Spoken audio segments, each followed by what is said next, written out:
And I'm going to go to the next question, because I wasn't okay yet that day. Question. I can see that by letting myself face this fear, I provide the opportunity to learn that I am not abandoned. That lesson would have to be the end of fear. What can you share that will help me let go of control and face fear? And Holy Spirit says, the answer is always the same and does not change. Fear comes from your thoughts. So this is what we just talked about.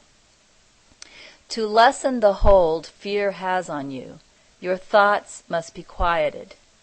My answer would be that you rest in faith with me. By resting with fear and not struggling against it, you may face that which you fear and find it is not there.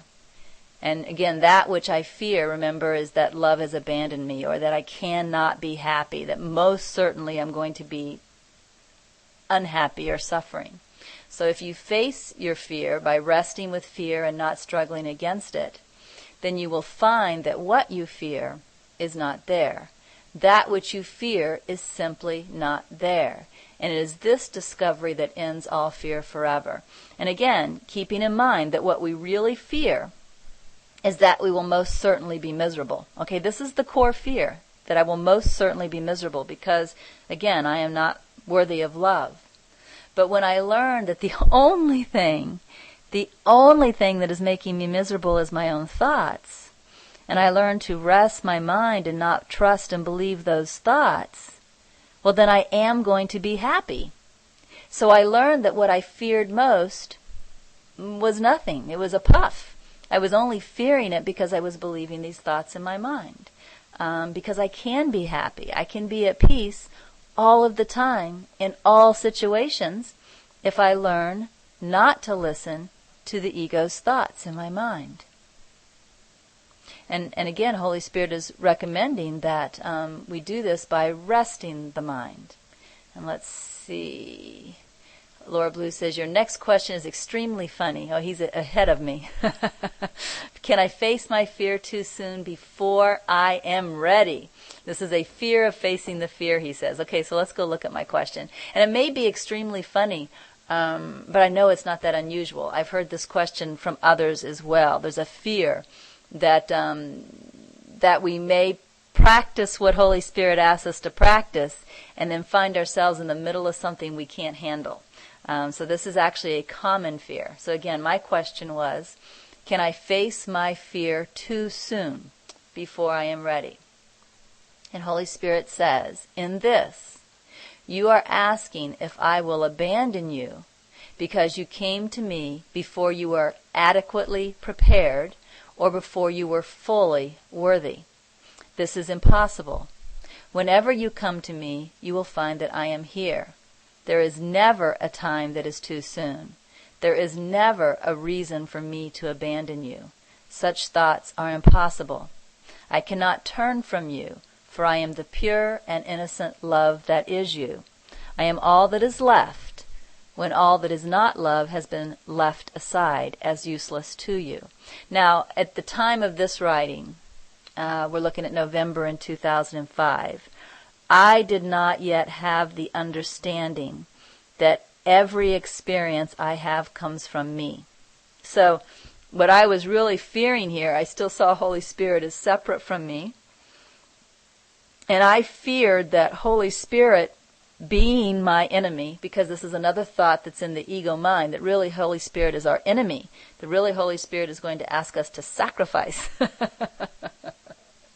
So I had this thought that with Holy Spirit being my enemy, if I gave my willingness to face my fear that He, being the bad guy, and of course I would never have used this language, but this is really what the fear says, He, being the bad guy, would put me in a situation that I was not at all ready for.